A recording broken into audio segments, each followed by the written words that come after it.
जिज्ञासु मित्रों, बहुत बहुत अभिनंदन है आप सभी का दिव्य सृजन में। प्रत्येक दिवस की भांति आज भी हम यहाँ पर लाइव चर्चा का कार्यक्रम शुरू कर रहे हैं और आज का विषय भी बहुत महत्वपूर्ण मनन और चिंतन करने का विषय है।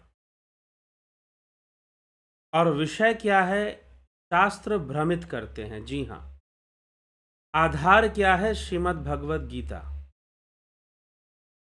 तो श्रीमद् भगवद गीता में जहाँ तक हमने अभी सुना है, श्रवण किया है कि अर्जुन को विषाद हुआ, अर्जुन को शोक हुआ कि वो अपने पूरे कुटुंब को, अपने पूरे परिवार को युद्ध भूमि में खड़ा देख रहा है और अपने पूरे कुटुंब को युद्ध भूमि में खड़ा देखकर अपने पितामह, अपने गुरुजनों को युद्ध भूमि में खड़ा देखकर उसे मोह हो रहा है कि इस युद्ध का क्या परिणाम होगा। और गुरुजनों पर शस्त्र चलाना या उनका वध करना, पितामह जो कि गुरु समान है, पिता समान भी हैं, उनके ऊपर शस्त्र चलाना मुझे घोर पाप का भागी बना देगा। ठीक है, घोर पाप का भागी बना देगा और मैं पापी कहलाऊंगा, नरक को प्राप्त हो जाऊंगा, तो फिर मेरे कर्म खराब हो जाएंगे। ऐसी बहुत सारी बातें अर्जुन के मन में है।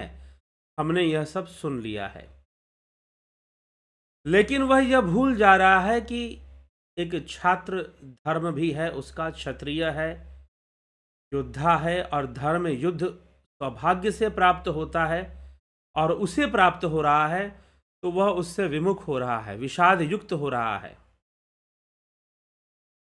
जो कि अर्जुन के लिए कदापि उचित नहीं है, कहीं से भी उचित नहीं है।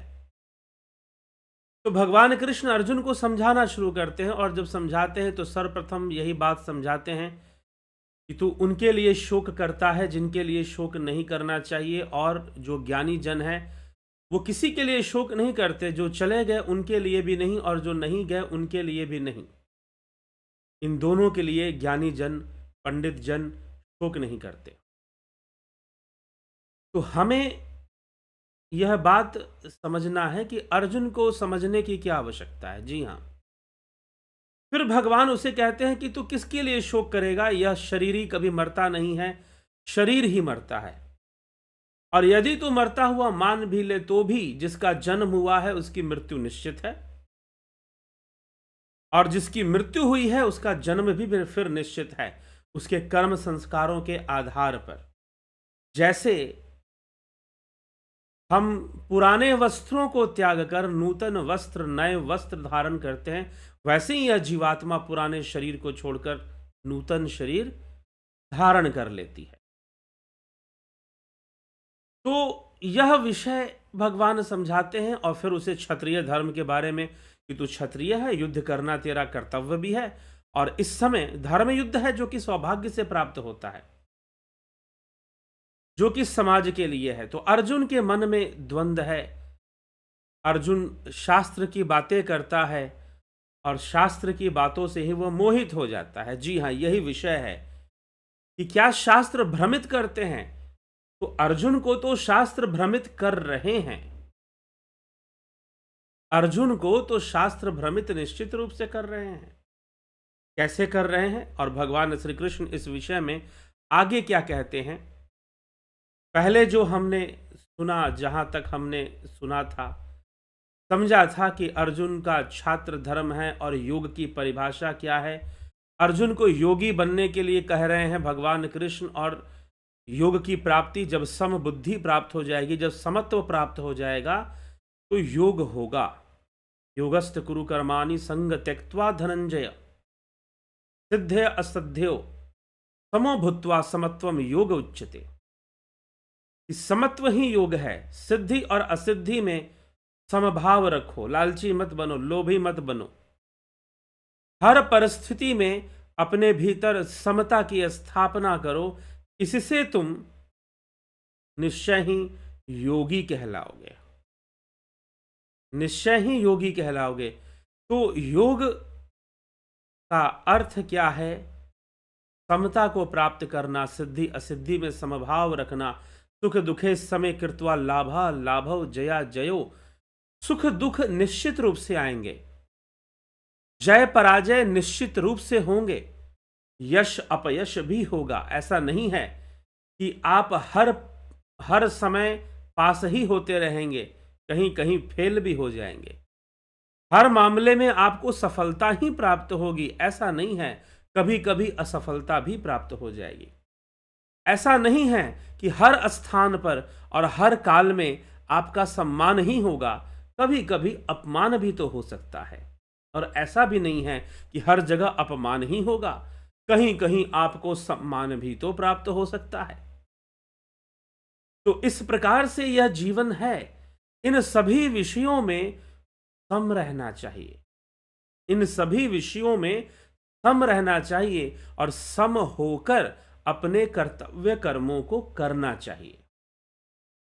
यही कर्म की कुशलता है। आपके सामने जो कर्तव्य है उसको आपको करना चाहिए, यही कर्म की कुशलता है और यही योग है। बुद्धि युक्तो जहाती है उभे सुकृत दुष्कृते, तस्मात् योगाय युज्यस्व योगः कर्मसु कौशलम। यही योग का नाम कर्म में कुशलता है। तो कर्म में कुशलता का क्या मतलब है? अब इसकी परिभाषा भी आप अपनी मन मर्जी से निकाल सकते हो कि भाई जो बिल्कुल सही कर्म कर रहा होगा वही कुशल कर्म होगा। एकदम जो अपने कर्म से जो है एकदम डंका बजा दे, अपने कर्म से बिल्कुल सफलता ही मिले, नहीं। असफलता मिलने पर भी करने योग्य कर्म आप करते रहोगे। अच्छा कर्म इसलिए नहीं किया जाता है कि आपको उसमें सफलता मिलेगी, बल्कि कर्म का होना ही सफलता है। कर्म का होना ही सफलता है। तो जब यह देश परतंत्र था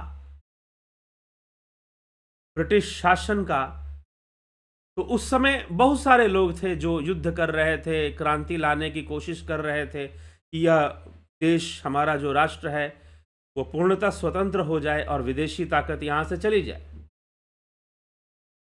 तो इसके लिए वो हमेशा निरंतर ही प्रयासरत रहते थे।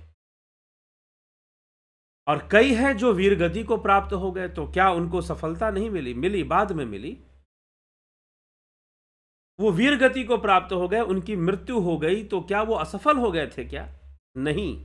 महत्व ये नहीं है कि सफल हुए या असफल हुए, महत्व ये है कि आपका नाम किन कर्मों के साथ जुड़ रहा है। हो सकता है कहीं आग लग गई हो और वहां पानी बुझाने के लिए आप पानी लेकर जाएं, लेकिन जितना पानी लेकर गए वो पर्याप्त ना हो, लेकिन फिर भी आपका नाम आग बुझाने वालों में ही तो गिना जाएगा, आग लगाने वालों में नहीं गिना जाएगा। तो आपको सफलता कैसी चाहिए? प्रश्न ये है। आपको लेबल वाली सफलता चाहिए? क्योंकि ज्यादातर लोग सफलता, जीवन की सफलता लेबल वाली सफलता को मानते हैं कि हमारे साथ कोई टैगलाइन जुड़ जाए या हमारे साथ कोई लेबल जुड़ जाए तो हम बड़े सफल हो जाएंगे या सफल कहलाएंगे, एक अच्छा फीलिंग आएगा, अच्छा पॉजिटिव फीलिंग आ जाएगा। तो कई बार इस भ्रम में लोग रहते हैं। तो इसीलिए हमेशा सफलता ही नहीं होगी, कभी कभी असफलता भी होगी। किसी क्षेत्र में सफलता मिली तो किसी क्षेत्र में असफलता, किसी काल में सफलता तो किसी काल में असफलता, कभी मान सम्मान, यश अपयश, यह सब चलायमान है।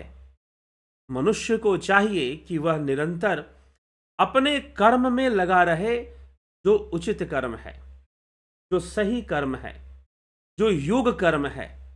तो निष्काम भावना से समत्व को प्राप्त होकर कर्म करना, यही कुशलता पूर्वक कर्म करना है और यही योग है।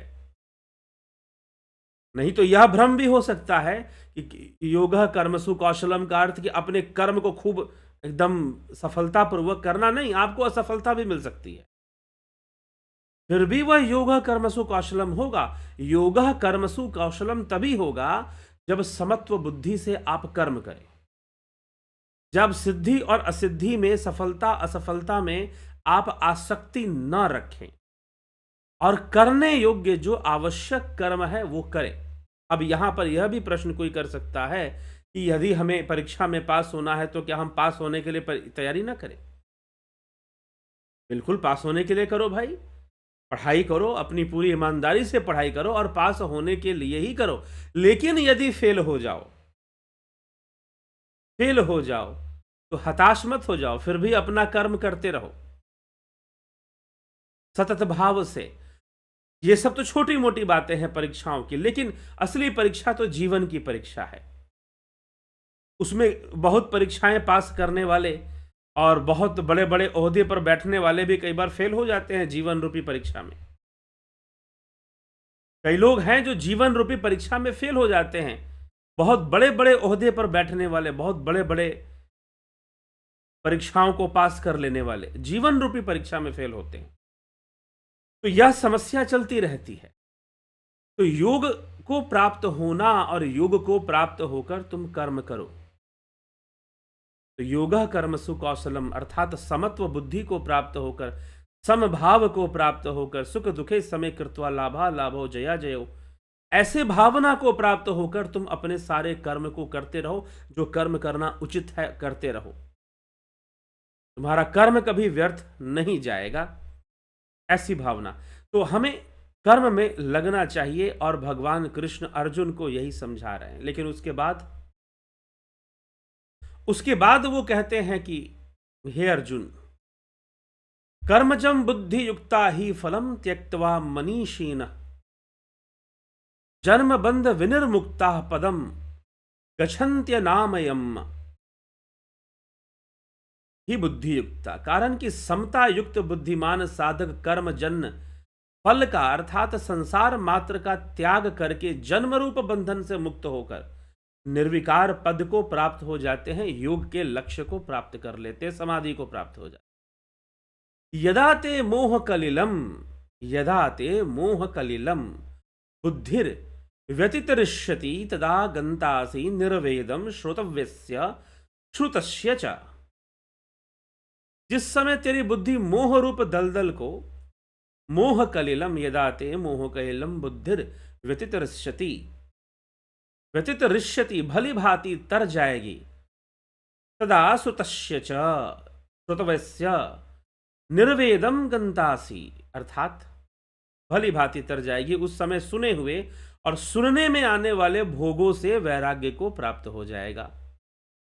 क्योंकि सुनने में आने वाले कि भाई इस भोग में बड़ा आनंद है, इस विषय में बड़ा आनंद है, सांसारिक भोग जो विषयानंद का विषय है, उसको हम सुनकर बहुत ही लालची हो जाते हैं, ललायित हो जाते हैं। लेकिन जब बुद्धि उनका रहस्य जान जाएगी और उनके मोह से ऊपर उठ जाएगी, तो समझ जाएगी संसार में जितनी भी उपलब्धियां हैं, जितने भी भोग हैं, वो दो तरफा काम करती हैं। एक तरफा हमें बहुत लगता है कि हमें बहुत लाभ दिलाएंगे, तो दूसरी तरफ हमें बहुत नुकसान करवा देती हैं,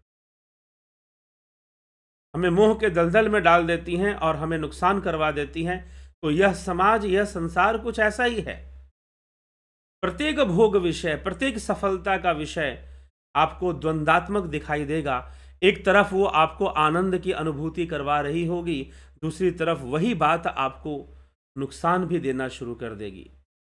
वही बात आपको बहुत दुख भी देना शुरू कर देगी। जो कारण सफलता का था, दुख का, जो सुख का कारण बना, वही दुख का भी कारण बनना शुरू हो जाता है। और जब इस मोह से भंग हो जाएगा तो निश्चय ही वह योगी समाधि अवस्था की ओर चल पड़ता है और वह वैराग्य को प्राप्त हो जाता है। वैराग्य, भगवान समझा रहे हैं कि वैराग्य वास्तव में किस तरह का वैराग्य। निर्वेदम श्रुतवस्य श्रुतस्य च। तो कैसा वैराग्य? जी हाँ, वैराग्य एक समझ है। वैराग्य कोई जबरदस्ती की चीज नहीं है। वैराग्य जबरदस्ती का यह विषय नहीं कि आपने यह विषय त्याग दिया, आपने वह विषय त्याग दिया, नहीं। वैराग्य एक अंडरस्टैंडिंग है, वैराग्य एक समझ है। जब आप जान जाओगे कि संसार की सारी वस्तुएं इसी प्रकार से हैं, सुख दुखदायी हैं, जो वस्तुएं सुख का कारण बनती हैं वही वस्तुएं फिर दुख का भी कारण बनने लग जाती हैं। जब इस बात की समझ विकसित हो जाए, अंडरस्टैंडिंग डेवलप हो जाए, तो स्वतः ही वैराग्य आएगा। स्वतः ही वैराग्य की प्राप्ति होगी, स्वतः ही आपको समझ में चीजों के प्रति, सांसारिक उपलब्धियों और चीजों के प्रति स्वतः ही आपकी आसक्ति खत्म होने लगेगी। ऐसा नहीं कि आप कर्म नहीं करेंगे, जीवन में आप बेहतरीन ढंग से कर्म करेंगे और बेहतर कर्म करेंगे, लेकिन फिर भी आप उसमें अनासक्त रहेंगे।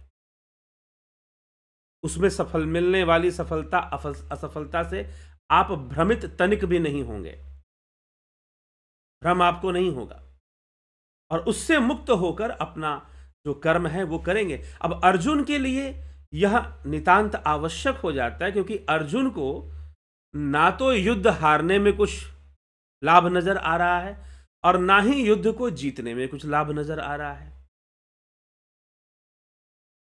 क्योंकि यदि अर्जुन युद्ध जीतेगा तो सबसे पहले तो उसे अपने भीष्म पितामह, गुरु द्रोणाचार्य, उनको धराशायी करना होगा।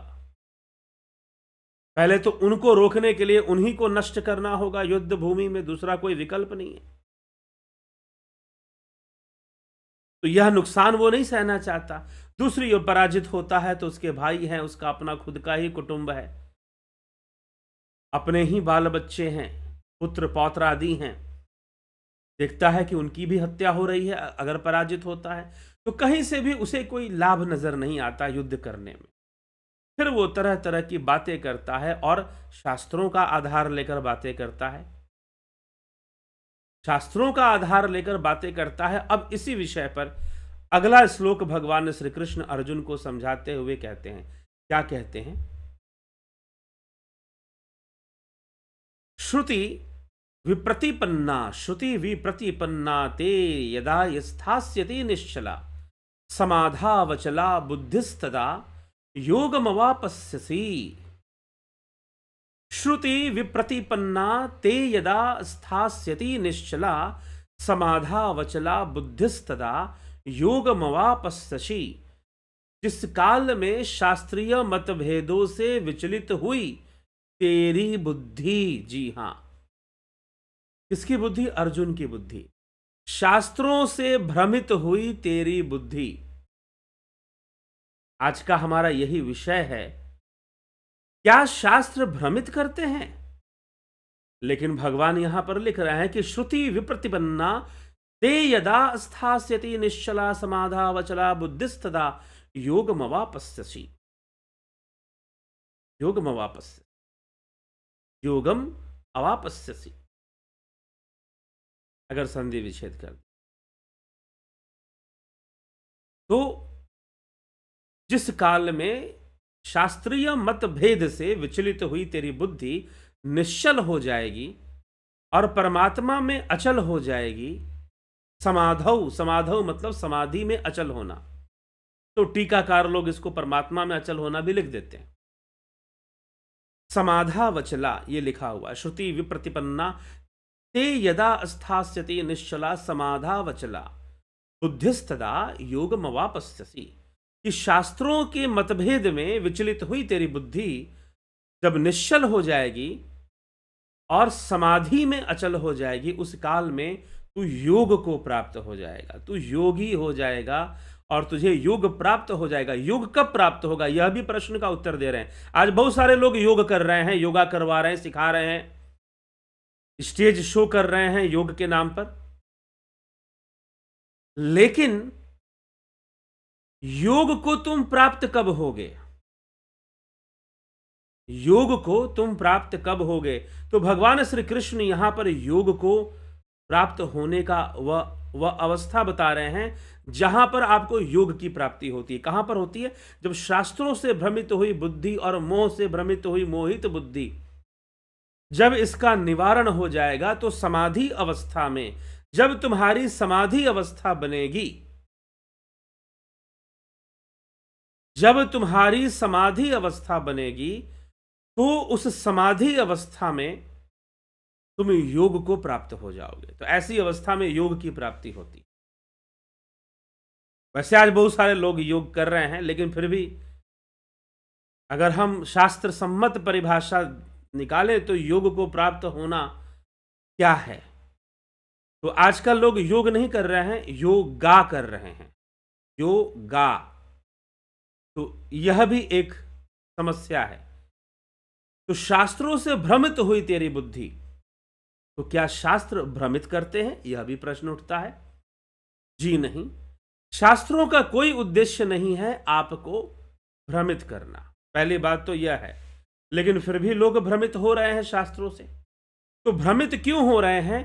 क्योंकि वह शास्त्र विषय को ना समझते हैं और ना व्यवस्थित ढंग से उसका अध्ययन करते हैं और ना कोई व्यवस्थित ढंग से उनको समझाने वाला है।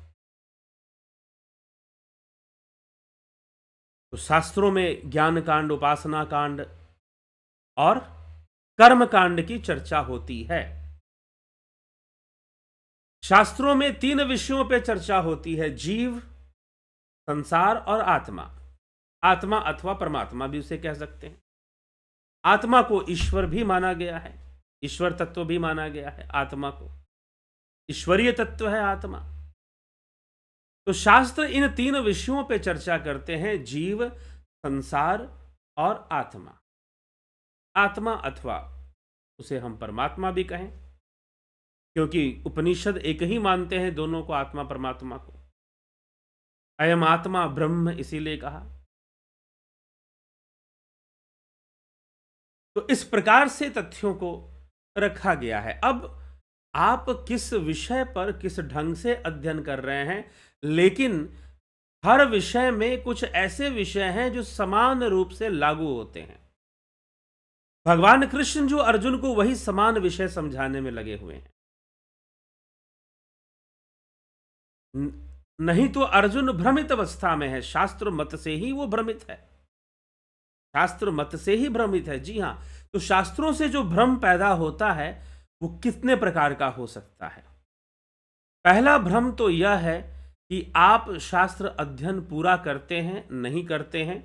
अगर हम श्रीमद् भगवद गीता को ही, बिल्कुल एक शास्त्र की श्रेणी में ही आने वाला ग्रंथ है, इसको हम शास्त्र समझें तो हम श्रीमद् भगवद गीता को पूरा अध्ययन करते हैं क्या? उसके सारे पक्षों पर हम चिंतन करते हैं? जितने भी पक्ष बताए गए हैं क्या उन सब पर हम चिंतन करते हैं? तो यह भी एक प्रश्न बन जाता है। और शास्त्रों के अंदर उपासना कांड, कर्म कांड, ज्ञान कांड, इनकी चर्चा होती है, इनका अलग अलग अध्ययन, जीव, संसार और आत्मा, जीव, संसार और परमात्मा, इन 3 विषयों का भी अध्ययन करना। तो अब विषय बताए जाते हैं, अलग अलग संदर्भ में बताए जाते हैं। जब संसार की चर्चा होती है तो संसार के संदर्भ में बहुत सारी बातें बताई जाती हैं। जब जीव की चर्चा होती है तो कर्म सिद्धांत को समझाया जाता है, क्योंकि कर्म जीव के द्वारा होता है। प्रकृति के वशीभूत जीव ही तो सारे कर्म कर रहा है। तो कर्म जीव के द्वारा होता है, तो जीव को समझाना, संसार को समझाना, और जब संसार को समझाया जाता है तो संसार की बातें की जाती है, संसार में, समाज में क्या व्यवस्था होनी चाहिए। लेकिन फिर भी एक तथ्य शास्त्रों का ऐसा होता है जो समान होता है, सबके लिए होता है, चाहे वो व्यक्ति किसी भी समुदाय में हो, किसी भी परिवार में उसका जन्म हुआ हो, किसी भी क्षेत्र में उसका जन्म हुआ हो। जैसे कि कई विषय होते हैं जो सम रूप से स्थापित होते हैं, उनमें हम भेदभाव नहीं कर सकते हैं।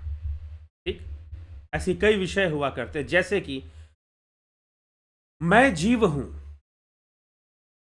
यह विचारधारा सभी जीवों पर एक साथ लागू हो जाएगी, सब एकमत इसको लेकर हो जाएंगे। ठीक है कि मैं जीव हूं,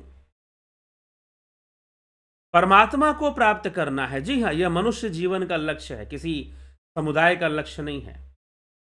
योग करना है, योग को प्राप्त होना है। जो यहां पर बात हुई कि योग को, समत्व बुद्धि को प्राप्त होने से तो योग को प्राप्त हो जाएगा। समाधि अवस्था में समधावचला, समाधावचला मतलब कि समाधि अवस्था में तू योग को प्राप्त हो जाएगा। ये वो अवस्था है जहां तुझे योग की प्राप्ति होगी। ठीक है, तो योग को प्राप्त हो जाएगा, परमात्मा को। ये सबके लिए समान रूप से है। मनुष्य जीवन का लक्ष्य है कि वह अपने जीवन के लक्ष्य को, स्वतंत्रता को प्राप्त करे। स्वतंत्रता को प्राप्त करना ही मोक्ष को प्राप्त करना है, मुक्ति को प्राप्त करना है। वह अपने जीवन को सार्थक करे, योग मार्ग से अपने जीवन को वो सार्थक करे। तो अपने जीवन को वो सार्थक करे, यह तो हर मनुष्य का ही लक्ष्य है। अब वो चाहे उसका जन्म वो वर्णशंकर हो, या किसी क्षत्रिय कुल में हो, या किसी ब्राह्मण कुल में हो, मुक्ति के लिए प्रयास करे, योग मार्ग पर चले, यह तो हर मनुष्य को चाहिए और हर मनुष्य का लक्ष्य हो, चाहे उसका जन्म किसी भी कुल में हुआ हो। चाहे उसका जन्म किसी भी कुल में हुआ हो, योग करना तो उसके जीवन का लक्ष्य होना ही चाहिए। तो समान रूप से जो बातें लागू होती हैं, तो जो सम रूप से बातें लागू होती हैं, उन्हीं बातों को भगवान कृष्ण अर्जुन को समझाने में लगे हुए हैं कि तू बड़ी बड़ी बातें करता है, तू कहता है कि यह ऐसे है, वह वैसे है, ऐसा पाप वैसा पुण्य। तुझे शास्त्र सम्मत अपने कुटुंब की चिंता है, लेकिन शास्त्र सम्मत तुझे छात्र अपने क्षत्रिय धर्म की चिंता नहीं है कि क्षत्रिय धर्म के अनुकूल तुझे शास्त्र सम्मत यहां कर्म करना पड़ेगा, तुझे युद्ध करना पड़ेगा। तो उसके बारे में नहीं सोच रहा, मात्र अपने कुटुंब। एक तो शास्त्रों की बातें हमें कई बार ऐसी प्रतीत होती हैं कि शास्त्र एक स्थान पर बातें कह रहे हैं और दूसरे स्थान पर बात कर रहे हैं, विरोधी बात कर रहे हैं, एक स्थान पर अपनी ही बात को काट दे रहे हैं। कई बार लोग इससे भ्रमित होते हैं और ऐसा कंप्लेन करते हैं कि मैं गीता पढ़ता हूं तो लगता है कि एक जगह जो बात कही गई, दूसरी जगह उसी बात को काट दी गई। या कई बार हमें शास्त्रों का अध्ययन करते समय ऐसा भ्रम पैदा होता है कि एक स्थान पर जो बात कही गई, दूसरी स्थान पर वो काट दी गई। प्रश्न उठता है कि आप किस संदर्भ में कौन सी बात पढ़ रहे हैं। अब जैसे श्रीमद् भगवत गीता को ले लीजिए, बहुत सारे लोग ये कहते हैं कि श्रीमद् भगवत गीता में भगवान कृष्ण ने सिर्फ अपनी पूजा करने के लिए कहा है, देवी देवताओं को मानने के लिए मना किया है। यज्ञ आदि वस्तु को उन्होंने नहीं माना है, जरूरी नहीं करना चाहिए, और मात्र भगवान कृष्ण की पूजा करनी चाहिए, उन्हीं को मानना चाहिए, ऐसा उपदेश दिया गया है। तो इस तरह का उपदेश भगवान कृष्ण देते हैं, यह बात बिल्कुल सत्य है। अगर कोई कहे कि क्या भगवान कृष्ण ने ऐसा कहा है कि मात्र उस परमात्मा को जानो या फिर उन्हीं की पूजा करो, तो बहुत सारी बातें हैं। तो जब तक आप, या तो आपको कोई उस सही विधि से समझाने वाला मिल जाए जो निचोड़ को समझ रहा हो और आपको भी समझा दे। कृष्ण कहते हैं, ये अन्य अपि देवता भक्ता जनता श्रद्धा अन्विता ते अपि मामेव कौन्तेय यजन्ते अविधि पूर्वकम। बहुत सारे लोग मेरी पूजा अविधि पूर्वक करते हैं। वो जिस भी देवताओं को पूजते हैं, जानते हैं, मानते हैं, वह सब में मैं ही हूं, वह मेरा ही रूप है, लेकिन मेरे वास्तविक रूप से अनभिज्ञ होने के कारण वो मुझे नहीं जानते और ना ही उन्हें कोई लाभ मिलता है। चाहे वो किसी भी देवी देवता को माने या पूजा करें, वो मेरी ही कर रहे हैं। तो भगवान कृष्ण यह भी कहते हैं, लेकिन कृष्ण यह भी कहते हैं कि जी हां, अपने कर्मों को शुद्ध करने के लिए, शुभ करने के लिए और लोक संग्रह के लिए तुम्हें यज्ञ आदि और देवताओं की पूजा आदि जितने भी कर्म हैं वो करने ही चाहिए। उसका खंडन नहीं करते। इन कर्मों से तुम्हारा संसार संतुलित होगा। तो जहां पक्ष संसार का आ जाएगा, वहां पर यज्ञ आदि, याग आदि जितने भी कर्म हैं वो करने योग्य हैं। जी हां, जहां देवताओं का विषय आ जाएगा वो करने योग्य हैं, लेकिन जहां ईश्वर का विषय आ जाएगा, जहां मोक्ष का विषय आएगा, जहां परमात्मा का विषय आएगा, तो देवताओं की पूजा से या यज्ञ हवन की क्रियाओं से तुम्हें मोक्ष की प्राप्ति नहीं हो सकती है, तुम्हें योग की प्राप्ति कदापि नहीं हो सकती है। तो साथ में यह भी विषय हमें सही से समझना पड़ेगा कि हमें योग की प्राप्ति फिर नहीं हो सकती है, यह विषय चलेगा। ठीक है, तो हमें थोड़ा सा, जब हम इन विषयों को समझेंगे, तो अब एक और प्रश्न, गीता, श्रीमद् भगवत गीता को ही ले लीजिए कि कई द्वंद्व पैदा होते हैं, कई भ्रम पैदा होते हैं। अब कृष्ण कह रहे हैं कि तुम मुझे जानो, मुझे पूजो। अब यहां पर कौन से कृष्ण कह रहे हैं, किसके लिए कह रहे हैं? क्या कृष्ण अपने शरीर के लिए कह रहे हैं, या कृष्ण अपनी मूर्ति के लिए कह रहे हैं, या द्वापर युग में जो वेश उन्होंने धारण किया है, मोर मुकुट, बांसुरी पकड़ना और सुदर्शन चक्र धारण करना, यह जो उनका स्वरूप है, क्या वह इसके लिए कह रहे हैं कि कृष्ण को पूजो, कृष्ण को ध्याओ? लेकिन श्री कृष्ण कहते हैं अहम आत्मा गुड़ाकेश सर्वभूताश स्थिता। अर्जुन, मैं तो सभी भूतों में स्थित आत्मा मैं ही हूं। तो कृष्ण यह भी तो कह रहे हैं कि तुम आत्मा को जान लो तो समझो कि मुझे जान गए। तुम आत्मा को जान लो तो समझो कि मुझे जान गए। आत्मा को प्राप्त कर लो तो समझो कि कृष्ण को प्राप्त कर गए। और क्या प्राप्त करना है? फिर छठे योग में ध्यान योग समझाते हैं, अपने स्वरूप की चर्चा करते हैं। जब अपने विभूतियों की चर्चा करते हैं तो उसके प्रारंभ में ही कह देते हैं कि मैं सभी भूतों में स्थित आत्मा हूं। अहम आत्मा गुड़ाकेश सर्वभूताश स्थित। मैं सभी भूतों में स्थित आत्मा तो मैं ही हूं। तो श्री कृष्ण यह भी समझा देते हैं, तो आप आत्मा का चिंतन करोगे या व्यर्थ ही इधर उधर भटकोगे? कितनी बात समझ में आ रही है, कितनी नहीं आ रही है? सारी बात अपनी जगह पर सही है, लेकिन अलग अलग स्थानों पर उनका महत्व है। अलग अलग स्थानों पर उनका महत्व है। इसीलिए जो सम बुद्धि है, जो समत्व विषय है, जो सम विषय है, वो श्री कृष्ण अर्जुन को समझा रहे हैं कि अर्जुन, तू योग को प्राप्त हो जा, समत्व बुद्धि को प्राप्त हो जा। तू अपना लक्ष्य युद्ध को जीतना या युद्ध को हारना, इस चक्कर में मत पड़। तू अपने लक्ष्य को बना योग की प्राप्ति, समाधि अवचला, समाधि अवस्था में पहुंचना, तू अपना लक्ष्य बना। निष्काम कर्म योग से मोक्ष की भी प्राप्ति होती है। तू निष्काम कर्म योगी बन जा। तू निष्काम कर्म योगी बन जा। निष्काम कर्म योग से मोक्ष की प्राप्ति होती है अर्जुन। तो भगवान अर्जुन की दिशा परिवर्तित करने में लगे हुए हैं कि तू अपनी दिशा को परिवर्तित कर। जिस ढंग से सोच रहा है वैसे मत सोच। मोक्ष को अपना लक्ष्य बना, योग को अपना लक्ष्य बना, और योग को केंद्र बिंदु बनाकर फिर तू युद्ध कर। कर्मसु कौशलम। वास्तव में योग क्या है? योग क्या है और योगी होने का अर्थ क्या है? आजकल इस विषय को लेकर भी समाज में बहुत भ्रम है कि कुछ लोग जो है योग करना चाहते हैं। अब वो सरकारी सर्टिफिकेट भी लेना चाहते हैं कि हम योग कर लें, सर्टिफिकेट से कर लेंगे। कर लो, लेकिन योगी बन जाओगे?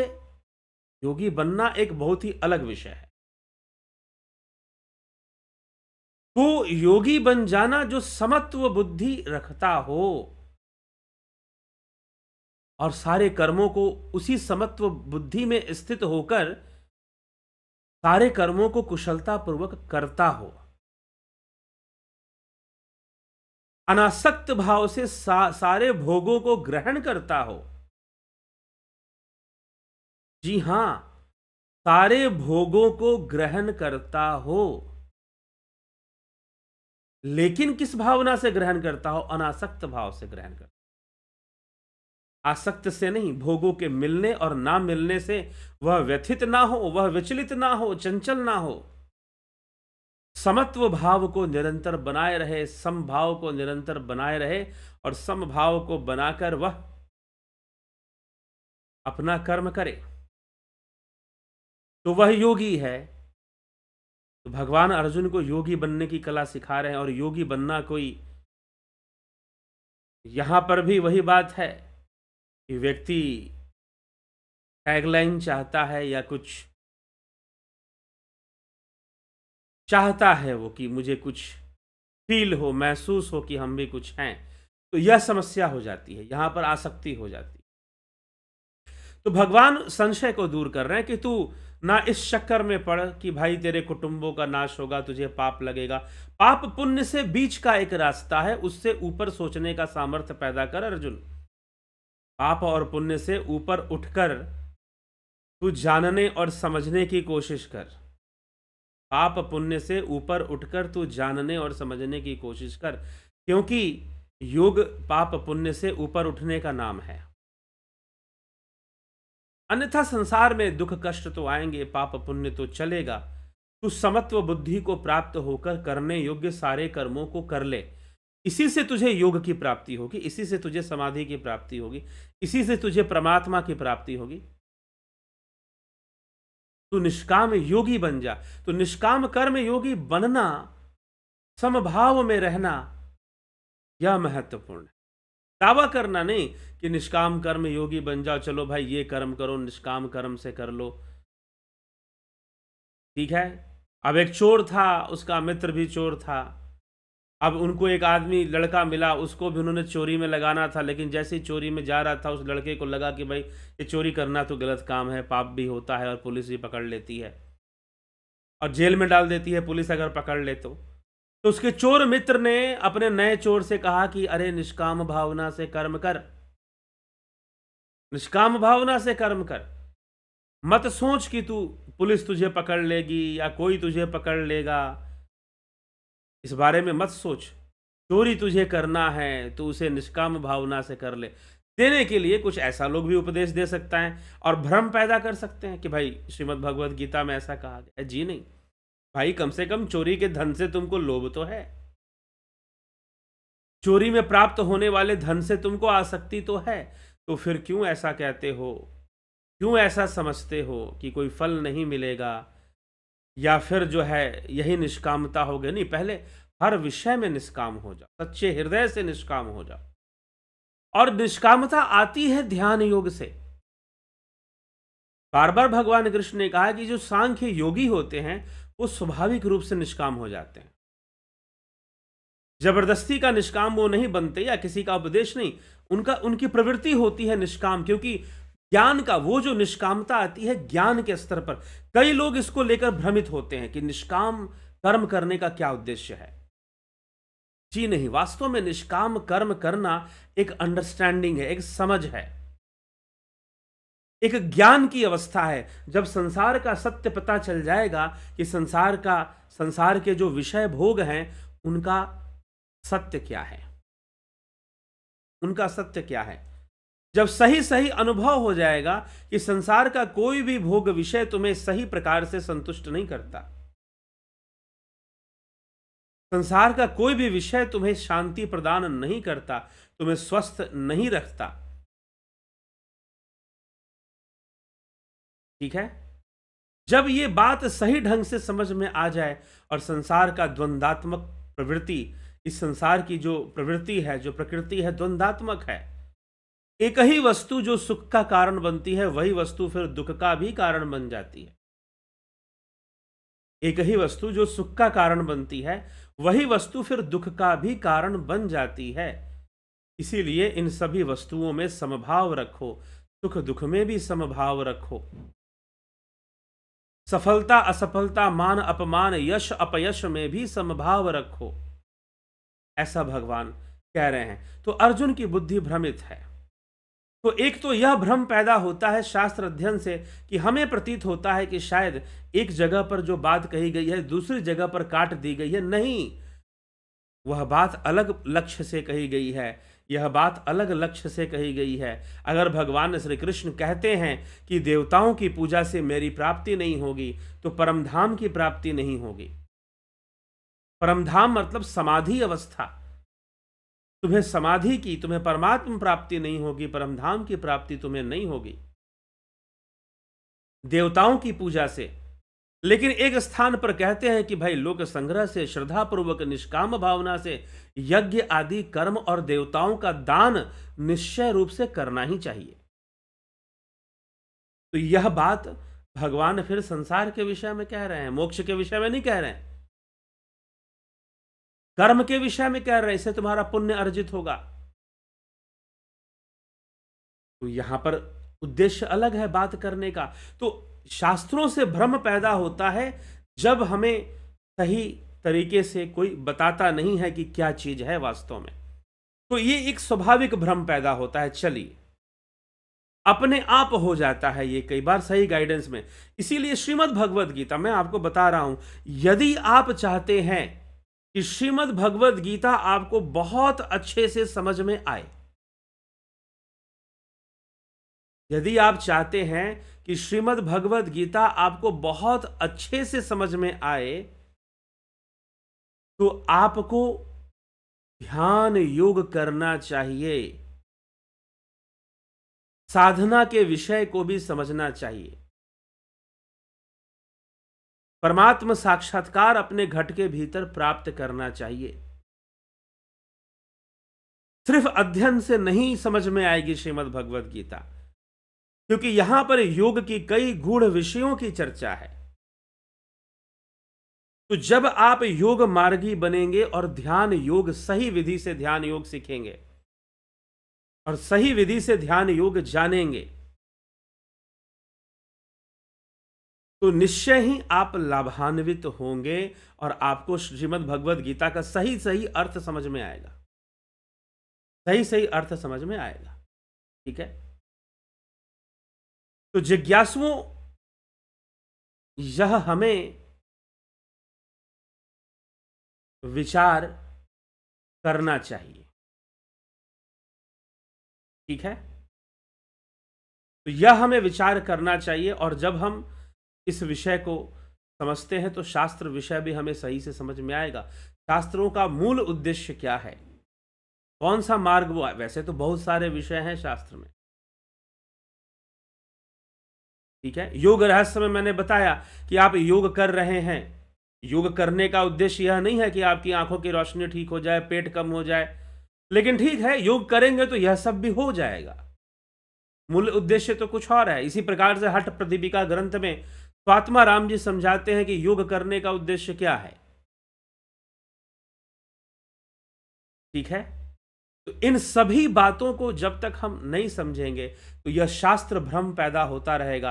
और आज के समय में तो कुछ ऐसे लोग हैं जो आपको जानबूझकर भ्रमित करना चाहते हैं, उनका उद्देश्य है, और वो बड़े सफल हैं अपने आप को भ्रमित करने में। बहुत हद तक वो लोग बहुत सफल हैं आपको भ्रमित करने में। ठीक, आपको भ्रमित करने में बहुत हद तक वो सभी लोग सफल हैं जो आपको शास्त्र के नाम पे भ्रमित कर देते हैं, शास्त्रों के नाम पर आपको भ्रम पैदा कर देते हैं, समझाना कुछ और, समझाना कुछ और शुरू कर देते हैं, बताना कुछ और था, अपनी मर्जी का मन, अपनी मर्जी का इंटरप्रिटेशन देते हैं, जो उनकी बातों को पूर्ण कर रही हो, स्वार्थ परख हो। अब कोई बताने लगा कि नहीं, जो है कृष्ण जी नहीं बोल रहे थे, कृष्ण जी में शिव जी घुस गए थे और शिव जी बोल रहे थे। ने कहा भाई कहां से इतना ज्ञान लेकर आ जाते वो विशेष वाला? नहीं, हमारे गुरु जी समझाते हैं, हमारे बाबा जी हमारे समझाते हैं यही बात। ये कहां लिखा है यह बात? बोले कि इसमें लिखने वाली क्या बात है, कृष्ण थोड़ी ना कह रहे हैं। कृष्ण के अंदर वो परमात्मा शक्ति, वो शिव आ गए हैं और वही बोले जा रहे हैं। कमाल की स्थिति है भाई। कुछ भी मतलब हम ले आएंगे और कुछ भी थोप देंगे। और दुर्भाग्यपूर्ण क्या है कि लाखों लोग उनको मान लेंगे फिर, और हैं ऐसे लोग जो ऐसे ही चीजों को फॉलो कर रहे हैं।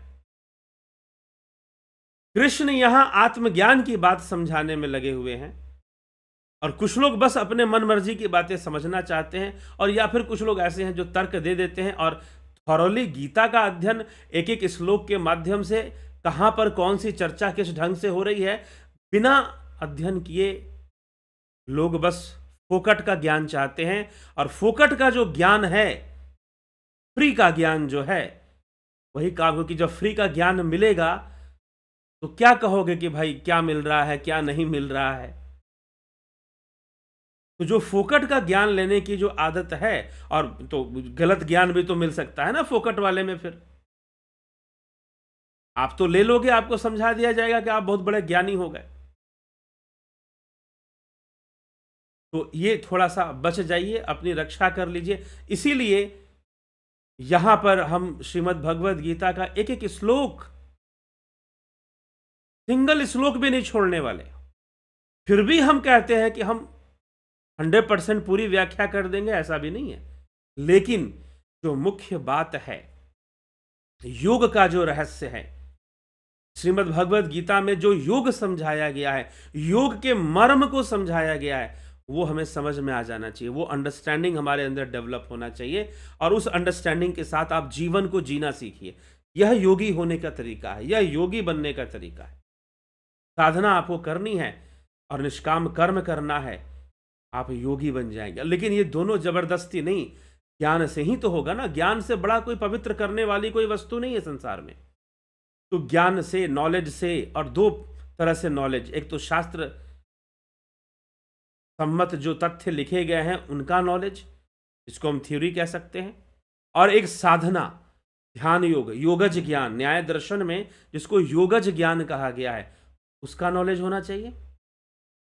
योगज का अनुभूतियां, योग अनुभूतियां, अध्यात्म अनुभूतियां, तो साधना की अनुभूतियां, ध्यान योग की अनुभूतियां, प्रैक्टिकल प्रैक्टिस होना चाहिए। तब जाकर हमें श्रीमद् भगवद गीता का सही सही उद्देश्य जाकर पूर्ण होगा। नहीं तो भ्रमित अवस्था में हम आगे बढ़ते रहेंगे, भ्रमित अवस्था में ही हम आगे बढ़ते रहेंगे, जो कहीं से भी उचित नहीं है। तो कहीं पर हम खुद से भ्रमित हो जाएंगे और कहीं पर हमें तथाकथित प्रवचन देने वाले या कथावाचक और कई लोग हमें भ्रमित कर देंगे। तो हमें, इसलिए महर्षि दयानंद सरस्वती कहते थे कि अनुसंधान करो, रिसर्च करो धर्म के विषय में, साधना के विषय में, जानो कि धर्म क्या है। बिना अनुसंधान और तर्क की कसौटी पे कसे किसी बात को मत मानो, महर्षि दयानंद सरस्वती कहते थे। तो हमें यह सब बातों पर विचार करना चाहिए, समझना चाहिए, विचारणीय तथ्य है यह सब। तो ध्यान योग प्रैक्टिकल है, श्रीमद् भगवद गीता का प्रैक्टिकल है ध्यान योग। श्रीमद् भगवद गीता का प्रैक्टिकल है ध्यान योग, तो हमें करना चाहिए ध्यान योग। और इस बार हम आपको इस ध्यान योग कोर्स के करने के लिए, कई लोग पूछते हैं कि ध्यान योग कोर्स हम करना चाहते हैं, मात्र कांटेक्ट करते हैं, लेकिन ज्वाइन कभी करते हैं, कई लोग ज्वाइन करते हैं, कई लोग नहीं भी करते हैं। इस बार हम एक फ्री डेमो क्लास, आपको फ्री क्लास, डेमो क्लास होगा। वो डेमो क्लास कहने का मतलब कि एक इंट्रोडक्टरी क्लास होगा, एक परिचयात्मक, जिसमें कि आपको अच्छे से परिचय हो जाए कि ध्यान योग कैसे सिखाया जाएगा, कैसे कराया जाएगा और किस तरह से चलेगा, हम भी कर पाएंगे नहीं कर पाएंगे। तो demo class free of cost, उसका कोई शुल्क नहीं होगा। ऐसा डेमो क्लास दिया जाएगा और आप सभी लोग, कोई भी इसको ज्वाइन कर सकता,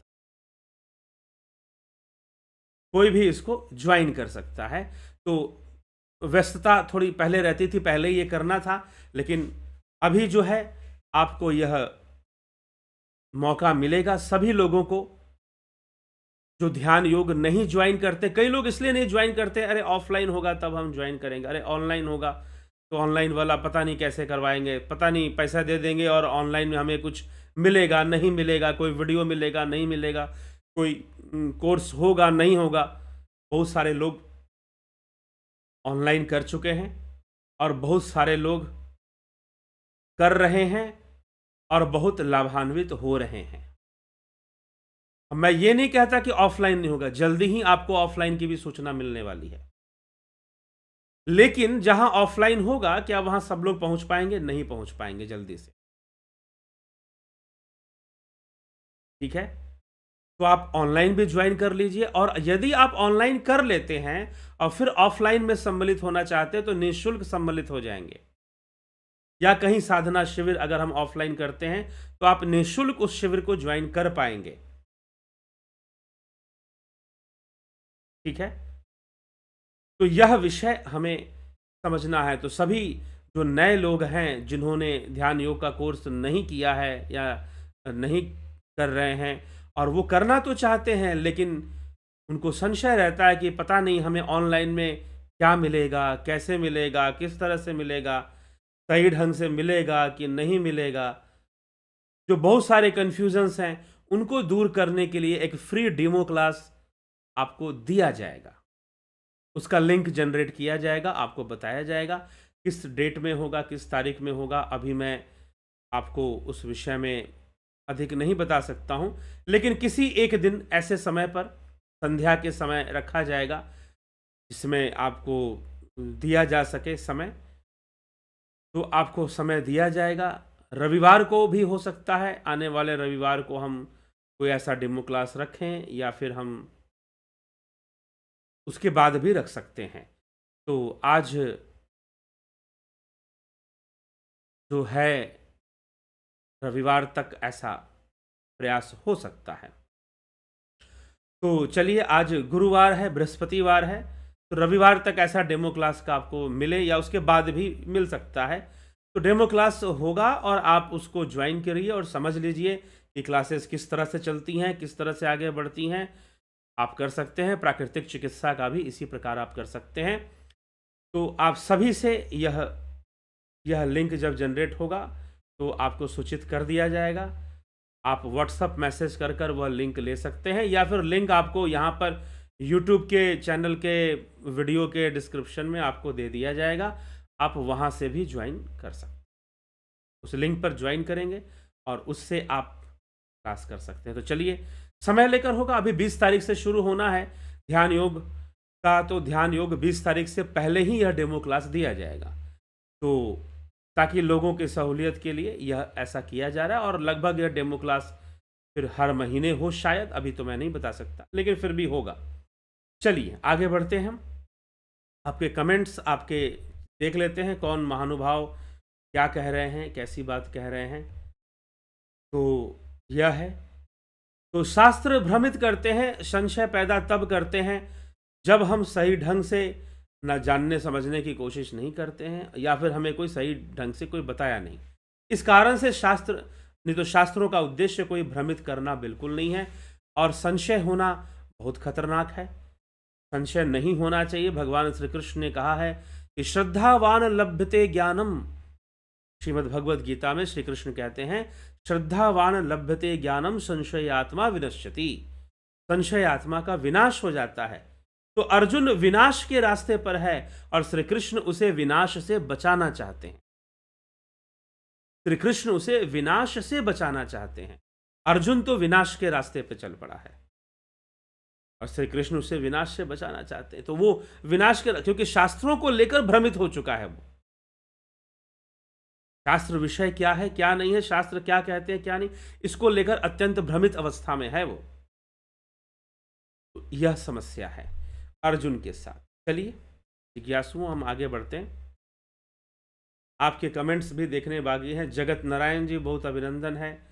घनश्याम सरोदे जी, अवधेश कुमार जी, जयंती भाई पटेल, विक्रम सिंह जी, राकेश मराठे जी, नवज्योति नाथ जी, पवन कुमार गुप्ता जी, राजू पाल हरी जी, कन्हाई कुमार जी, शिखर शर्मा, राम लखन राजपूत, शंकर प्रसाद जी, प्रणाम आचार्य जी, ओम तत्सत। Shastras don't confuse us, people who interpret it wrongly confuse. Luckily we find your interpretation very useful and correct, thanks. जी हाँ, लाभान्वित होते रहिए और लक्ष्य की ओर आगे बढ़ते रहिए। अवनी प्रधान जी, बिमला शाह जी, अर्जन भाई चौहान, संतोष कुमार जी, गोविंद प्रसाद नीमा, नवज्योतिनाथ जी, ए.के. त्यागी जी, राम निवास मीना, सोमनाथ शिंदे, निशांत जी, रतन सिंह जी, अभिनंदन है। श्वेता राय सिन्हा जी, बहुत अभिनंदन है। उषा श्रीवास्तव जी, कैलाश ध्यानी, पंकज सोनी, धन्यवाद भारत, कैलाश ध्यानी, विनोद के सूद, रूपलाल विश्वकर्मा, राम विलास जी, अमन कक्कर जी, अजय कौशिक जी, दीपक शर्मा, उत्कर्ष तिवारी, दीपक शर्मा जी, चिरंजीवियों, हनुमान जी, अस्वास्था में जी आदि के बारे में बताएं। चिरंजीवी मतलब दीर्घायु, चीर मतलब लंबा, ऐसा नहीं। हाँ, एक जो लंबी आयु जीने वाले हैं उनको चिरंजीवी कहते हैं। सतीश कुमार जी, अशोक माली, गणेश पवार जी, अजय नागरे जी, सीताराम माले जी, भरत छबलानी, माधुरी छबलानी, क्षमा करें, भरत छबलानी, माधुरी कोल्हे जी, सृजनी महंता जी, किशोर वैद्य। कारण शरीर को कैसे जाना जा सकता है? कर्म बीज को जाना जा सकता है क्या बिना ध्यान योग किए? थ्योरेटिकली आप जान नहीं पाएंगे, बस बातें रट पाएंगे। ठीक है। अमन कक्कर जी बिल्कुल सही बोल रहे हैं आपने गुरुजी। आफ्टर ध्यान योग परिपक्वता के बाद गीता जैसी समझ में अति उसका आनंद ही कुछ और है। जी बिल्कुल सही बात। बिना योग किए, देखो, बिना अभ्यास किए, बिना साधना किए ना आपको शास्त्र समझ में भी नहीं आते सही से। गूढ़ बातें नहीं समझ में आ सकती हैं जो योग और ध्यान साधना के विषय में बताई जाती हैं। दिनेश भाई डाबी जी, सविता नायक जी, दया रानी जी, रामविलास जी, तो ऑफलाइन में भी दान के रूप में आप को कुछ देंगे? जी हाँ, दे सकते हैं। ऑफलाइन में भी आप दान के रूप में। बबीता धीमान जी, और वैसे भी आप ऑनलाइन से भी दान के रूप में दे सकते हैं, आपकी अपनी स्वेच्छा है। अभी बहुत सारे कई अभियान चलते हैं आध्यात्मिक, उन अभियानों में आप आर्थिक रूप से सहयोगी बन सकते हैं। और भी तरीके से कई प्रकार से आप सहयोगी बन सकते हैं। ऐसी कोई भी बात होगी तो आपको सूचना दी जाएगी उस संदर्भ में, चिंतित होने की आवश्यकता नहीं है। तो चलिए, यह जो है विषय,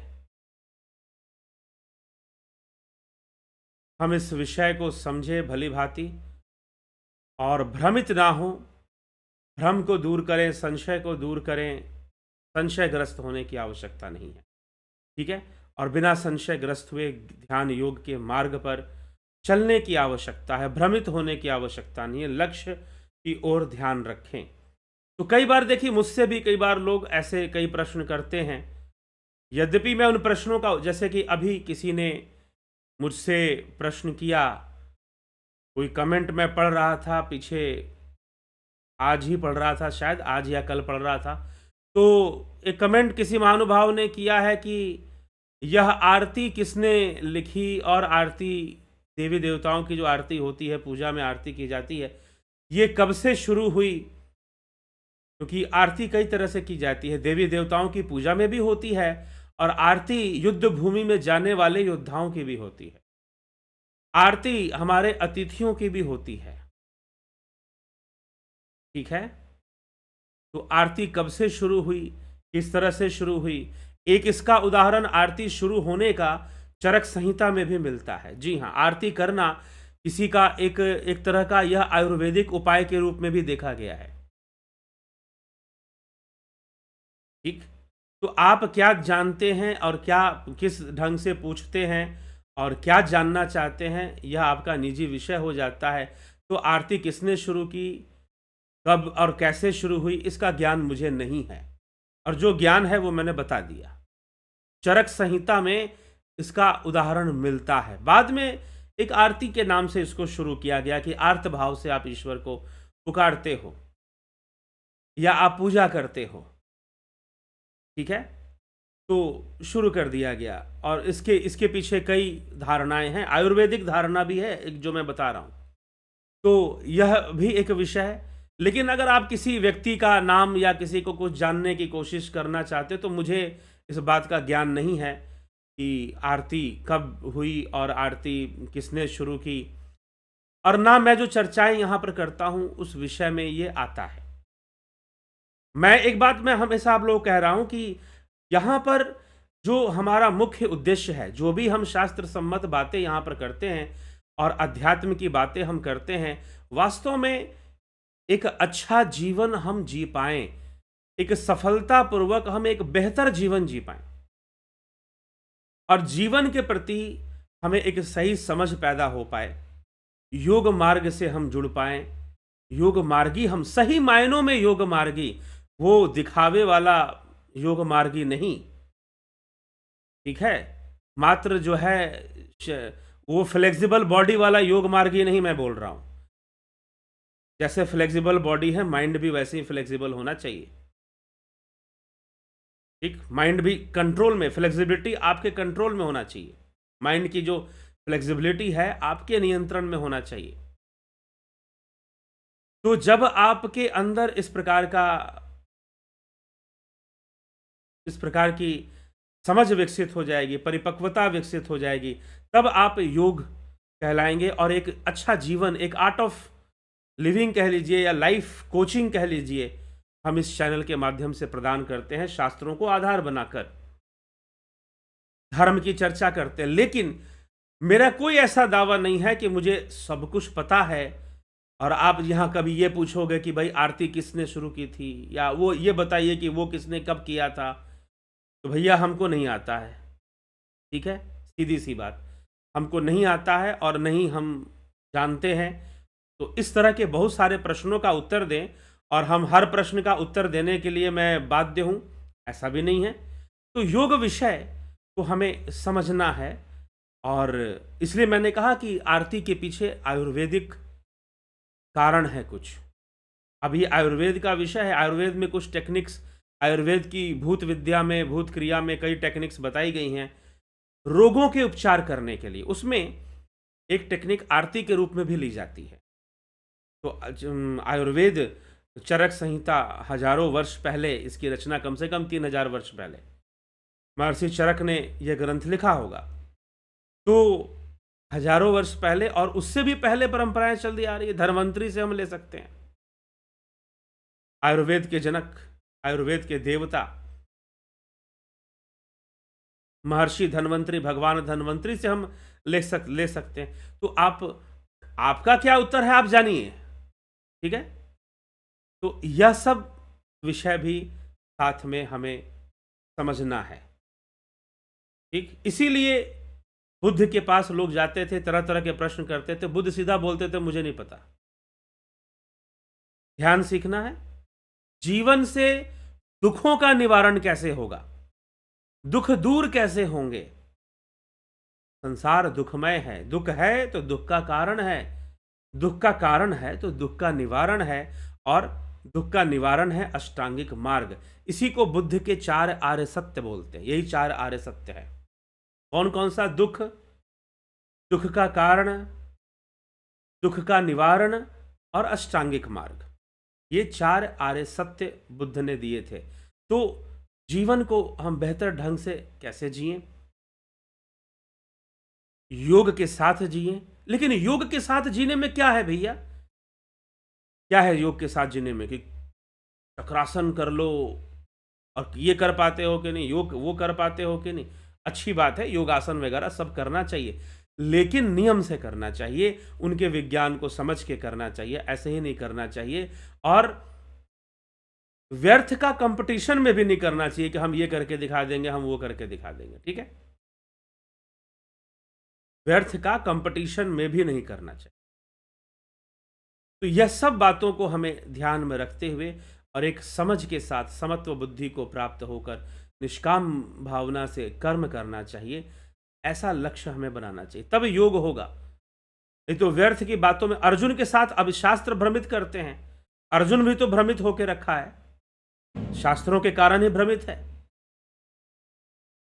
तो मूल रूप से शास्त्रों के कारण भ्रमित है ऐसा नहीं है। भ्रमित वो स्वयं की अपनी समझ से है कि वो शास्त्रों के विषय में कुछ ऐसा समझ रहा है या कुछ अपूर्ण बात समझ रहा है, पूरी बात नहीं समझ रहा, आधी अधूरी बात को समझा हुआ है और उसी को पूर्ण मान के बैठा हुआ है। यही होता है, आधी अधूरी बात को हम समझ लेते हैं और उसी को पूरा मान लेते हैं कि भाई यही हो गया, बस इतना हमने जान लिया ना, हो गया, यही सबसे इंपॉर्टेंट है। बहुत सारी चीजें हैं और मूल उद्देश्य शास्त्रों का है आपको मोक्ष का मार्ग दिखाना, आपको कैवल्य का मार्ग दिखाना, आपको जीवन का मार्ग दिखाना। हमारे जितने भी 6 दर्शन हैं, सांख्य, योग, न्याय, वैशेषिक, वेदांत, मीमांसा, वेदांत, तो ये जितने भी 6 विषय हैं, ये 6 विषय बेहतर जीवन को जीना सिखाते हैं। मीमांसा हमें कर्म करना सिखाता है, योग हमें साधना करना सिखाता है, न्याय हमें तर्क न्याय करना सिखाता है। जीवन में आप विभिन्न परिस्थितियों के साथ और तर्कों के साथ न्याय कैसे करेंगे। न्याय नहीं करेंगे तो गलत तर्क को स्वीकार कर उसी पे चल पड़ेंगे। लॉजिक देना, जैसे अर्जुन तर्क दे रहा है, भगवान कृष्ण अर्जुन के तर्कों का न्याय कर रहे हैं। यह न्याय दर्शन है, यह न्याय शास्त्र कहलाता है। बहुत इंपॉर्टेंट है न्याय शास्त्र एक बेहतर जीवन जीने के लिए। तो हमारे 6 के 6 दर्शन जो है, मीमांसा है, न्याय है, वैशेषिक है, तत्व शास्त्र हम वैशेषिक को बोलते हैं, योग है, वेदांत है, ये सब हमें एक बेहतर जीवन जीना सिखा रहे हैं। इसलिए इनके विषय में जरूर जानना चाहिए। इनको जानकर ही पुराणों को समझने का प्रयास करना, सीधा पुराणों पर नहीं जाना चाहिए। ठीक, यह सब बातों को हम ध्यान देंगे तभी जाकर कुछ शास्त्रों से हम पूर्ण समाधान प्राप्त कर पाएंगे। नहीं तो अर्जुन की तरह भ्रमित होने वाले लोगों की संख्या बहुत है, इसमें कोई संशय नहीं है। ठीक है, अर्जुन की तरह भ्रमित होने वाले लोगों की संख्या बहुत अधिक है। तो अर्जुन ज्यादा संकट में पड़ा है, बस इतनी सी बात है कि वो युद्ध भूमि में खड़ा है। तो इस तरह से हम ईमानदारी से विचार करें तो निश्चय ही न्याय कर पाएंगे अपने ही विचारों के साथ। तो श्रीमद् भगवद गीता का जो यह चैनल चल रहा है, यह उद्देश्य है, आपको बेहतर जीवन जीना हमें सीखना है और अपने कर्तव्य प्रति हमें सजग होना है, कर्म करना है और साधना करना है, मोक्ष की ओर भी बढ़ना है, कैवल्य की ओर भी हमें बढ़ना है। तो चलिए, समत्व बुद्धि प्राप्त करना है, समाधि लगेगी, बहुत दूर की बात है, अपना जीवन अच्छा होगा, अपने जीवन का कर्म अच्छा होगा, सही निर्णय होगा, तो यह सब हमारे जीवन में पहले मिलेगा। योग के मार्ग पर हम चलते हैं तो चलिए ठीक है, इसी के साथ आज के कार्यक्रम को यहाँ विराम देते हैं। कल फिर मिलते हैं लाइव चर्चा में 9 PM पर। बहुत बहुत आभार आप सभी का। ओम तत्सत।